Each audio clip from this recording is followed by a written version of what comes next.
Hello everybody, my name is Cardline3639, welcome back to another video. Today in this one we'll be doing another card analysis video, and in this one we'll be covering why Pot of Prosperity is worth over $50 and if it is worth purchasing. So yeah, in this one we'll be covering the effect of Pot of Prosperity, some advantages, some disadvantages with the card, and if it's overall worth your money. So without further ado, let's get straight into the video.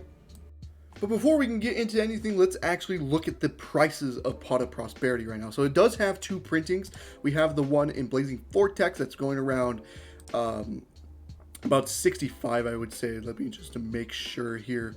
Yeah, 65 pushing 70, but I would say probably 65, $66. So there's the secret rare from Blazing Vortex and the prismatic secret rare from the tins from the 2022 tins. This is about $55. That's pretty insane. So it does have two printings, but both printings are very, very expensive right now. So those are the prices. It is above $50. There's another one from the pot collection, but we're not counting that, so don't worry about that one. So yeah, those are the prices of Pot of Prosperity right now. Now let's get into the advantages and disadvantages of Pot of Prosperity. But before we can get into the advantages and disadvantages of Pot of Prosperity, we must cover the effect of Pot of Prosperity. So, it's a normal spell card that reads as follows.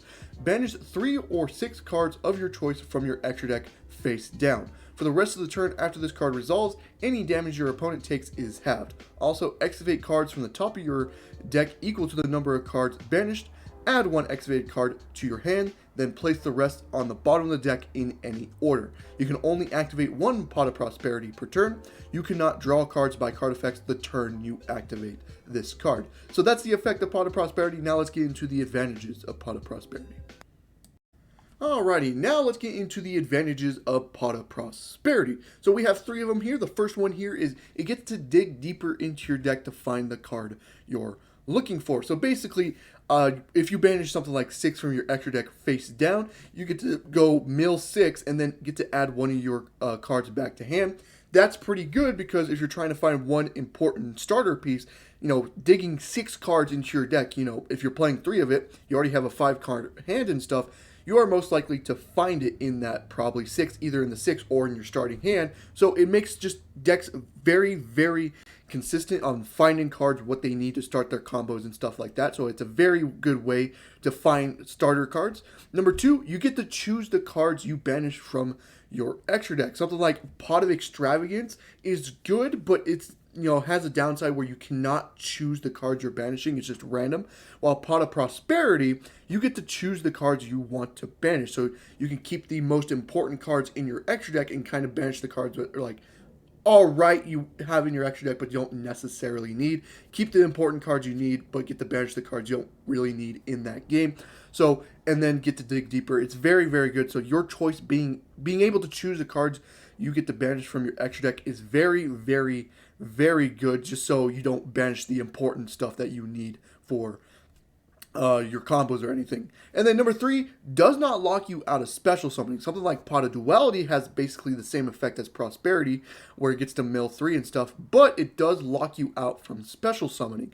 So honestly, it's not that great of a card unless you're playing something like Flunder or some trap deck.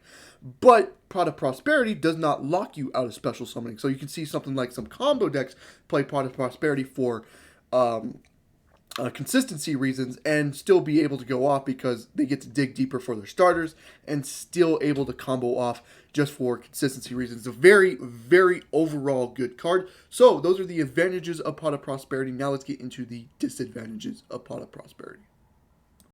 Now on to the disadvantages of Pot of Prosperity. So 1, damage inflicted to your opponent is halved for the rest of the turn. So if you're trying to go for something like an OTK going second, you can't really do that if you activate Pot of Prosperity.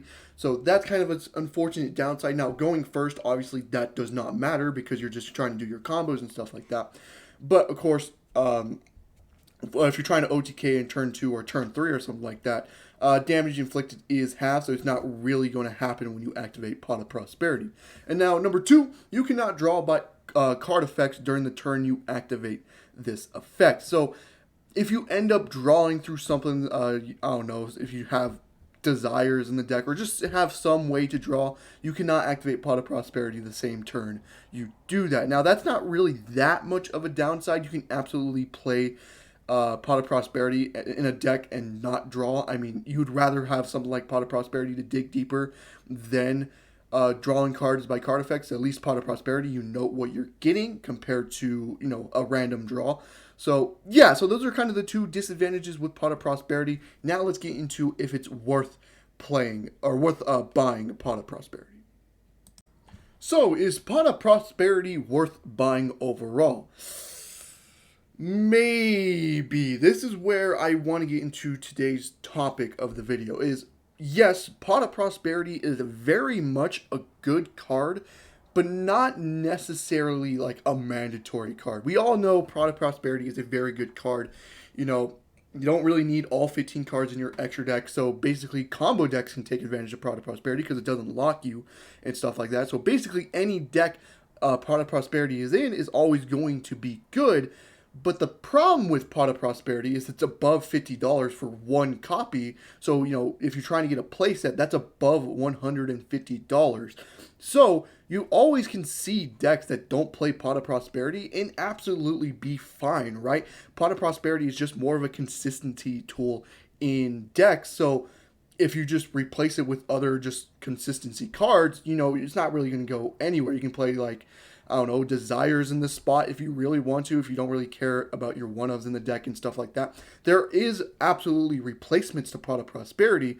So even though Prosperity is a good card, it's not really like a mandatory 3-of in every deck, right? Because there's always cards you can change for it, even though, yes, the top players are playing Pot of Prosperity and their decks are more consistent for that. You don't necessarily need a play Pot of Prosperity, just because if you're playing a consistent enough deck anyways, you don't really need that Pot of Prosperity. You can play something like hand traps in the slot and stuff like that. Again, so even though Pot of Prosperity is a very, very, very good card, you can also think in the light where you can absolutely play a deck without Pot of Prosperity and still do fine, just because it's not really an important combo piece to any single deck, unless you're like Castria. Like Castria uses extra deck stuff for their Rise Heart and stuff. So that's like the only deck I can really think of that needs to take advantage of Pot of Prosperity.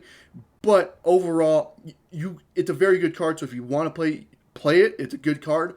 But if you can't afford it or want to play something else in that slot, you absolutely could, and just be perfectly fine, just because it's more of a consistency piece and not an important combo piece for a deck. So yeah, that is it for the video. Just a short little video covering the advantages and disadvantages and stuff like that for Pot of Prosperity. I hope you guys enjoyed the video. If you did, leave a like and subscribe for more content on the channel, and I hope to see you guys in the next one. Goodbye.